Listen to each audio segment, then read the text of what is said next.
Hi, this is Scott with eTrailer. Today we're taking a look at and installing our eTrailer Class 3 hitch on our 2026 Kia Carnival. Our eTrailer hitch we have on our Kia Carnival today is going to be an exposed cross tube. You're going to see the cross tube underneath your vehicle. One of the nice things I like about this one though, it's going to be that matte color on this one kind of hides it underneath a little bit better than it would like a gloss style coating. This hitch is going to have a 5/8 pinhole opening. That's going to hold your accessories in the back that you put into your receiver. Now this hitch won't come with a pin and clip, so you may want to pick one up here at eTrailer, but keep in mind a lot of your accessories on the market now will come with a pin and clip, and a lot of your bike racks will have an anti-rattle pin that comes with those. Now, as far as your chain loops here, you're going to have heavy-duty welded on loops, and they are going to accept either your clevis-style hooks or your S-style hooks, so either one of those are going to work for your smaller trailer towing needs. As far as our measurements go, from the center of the pinhole out to the edge of our bumper, we're looking at right at around 3.5 inches. And with that measurement, you'll be able to decide that if you have any of those accessories that fold up or stow away, will make any contact with the back of your vehicle. Now, we have our vehicle on a ramp today, so we did do some math and we figured out that from the measurement from the top inside lip of our receiver to the ground is going to be 11 3/4 inches. Now with that measurement, you'll be able to decide on what type of ball mount you may need to pull your trailer, but you can also figure out if you need a rise of the shank of either your bike racks or your cargo carriers for clearance. As far as weights go for this hitch, we're looking at a tongue weight rating of 600 pounds. That's going to be the weight of your accessories pushing down on the lower part of the inside of your receiver. That's going to be the weight of your bike rack loaded down with your bikes or your cargo carrier loaded down with all of your gear. Now for a gross trailer weight rating, we're looking at 4,000 pounds. That's going to be the weight of your trailer and everything that you have on that. Now keep in mind, it's always a good idea to take a look in your owner's manual and make sure you're not going to exceed any towing capabilities listed in there. If you have any questions or comments about this hitch for your Kia Carnival, you can always get a hold of us by leaving a question or comment in the comment section down below, or you can get a hold of one of our experts here at eTrailer. They'd be glad to help you out. Now, as far as installation goes, this one really isn't too bad to do, but if it's something you don't have time or the tools or the place to do it, you can always take a look at our dealer locator and get something done for you locally. If it's something you feel like tackling yourself, stick around, watch our video, and we'll help you get it installed. To start our installation, we're going to need to get our exhaust moved out of the way that we have over here on our passenger side. So what we want to do is we're going to use a cam buckle strap to support it while we remove our isolators. So I just want to look for a good solid place to put my hooks. And with that, now I can tighten that up. That's going to help hold my exhaust so we don't do any damage up the way here when we remove our isolators. Now to get our isolators removed, I like to use a little bit of soapy water. I'm just using some dish soap and water mixed together.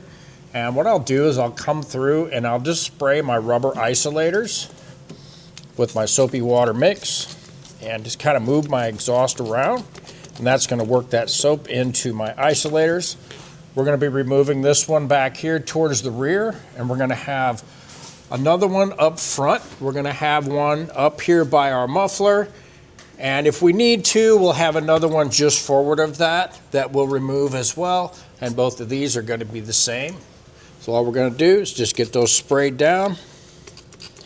For our isolator in the back, this one's going to be a little bit tricky. What you want to do is just try and use either a pry bar, or you can use isolator pliers if you can get those up in there to get that broke loose. I'm going to try it a couple different ways. That way. Got it to work with my pry bar. Just get that moved off the end. Now we'll follow the same procedure on the one up front here.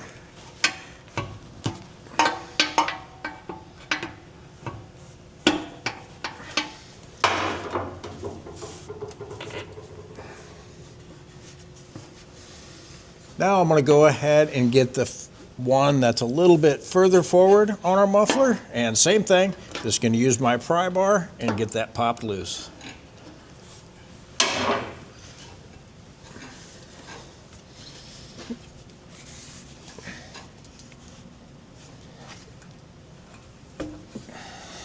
Now we can loosen up our cam buckle strap to give us a little bit of room.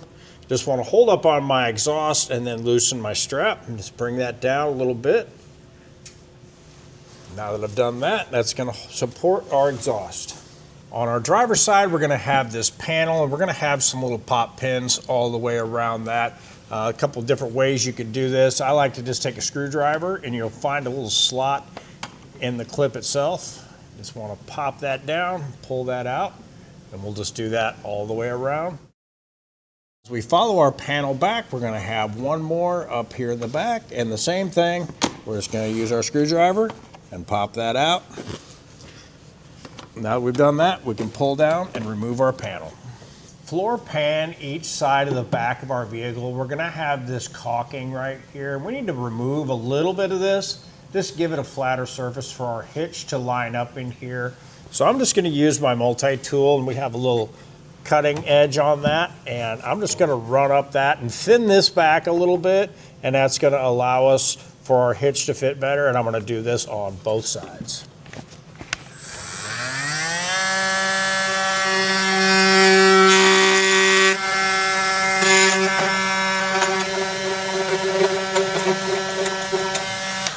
After we have that trim back a little bit, may have a little bit of bare metal right there, so I'm just going to take a little spray paint and just touch that up so we have corrosion protection.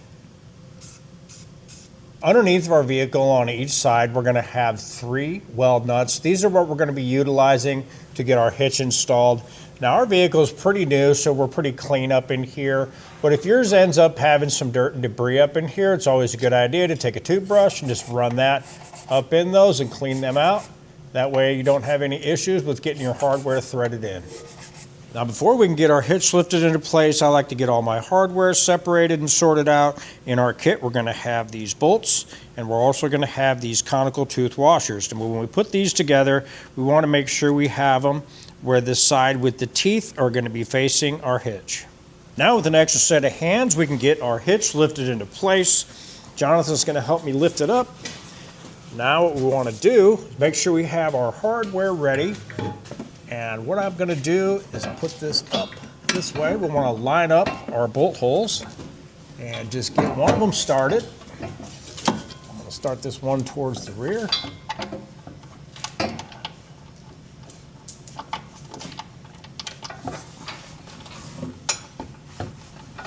Get one started in, finger tight. And just run that up as far as you can. That's going to help hold our hitch up so we can get the rest of our hardware put in place. With all of our hardware in place, we want to make sure that we have our receiver centered up where we want it. Then we'll come back through and we'll snug down all of our hardware.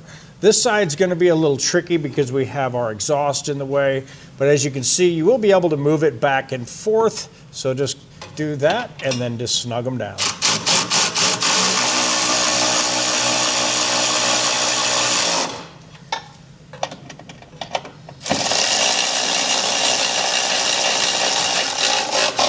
Now we'll come back through and torque down all of our hardware to the specifications listed in our instruction manual. Now the bolt that we have back here in the back is a little bit tricky to get to, so what I have is I have a 3/4 socket and then I have a wobble with a medium extension. Now that's going to be your easiest way to get at that with your torque wrench, or if you have a crow's foot around, that will also work as well. Now, if you don't have a torque wrench, you can pick one up here at eTrailer. We do have some options available, or you can take a look at your local auto parts store. You should be able to rent one there. Now all we need to do is get our plastic panel put back in place. Now you are going to have some dimensions that you can go by to get this cut out and trimmed so we can put it back with our hitch in place. But for ours today, we're just going to go ahead and leave this off. Now we can come back through and get our exhaust put back in place in reverse order. We took that off, and that'll do it for our installation of our eTrailer Class 3 hitch on our 2026 Kia Carnival. I'm Scott with eTrailer, and thanks for watching.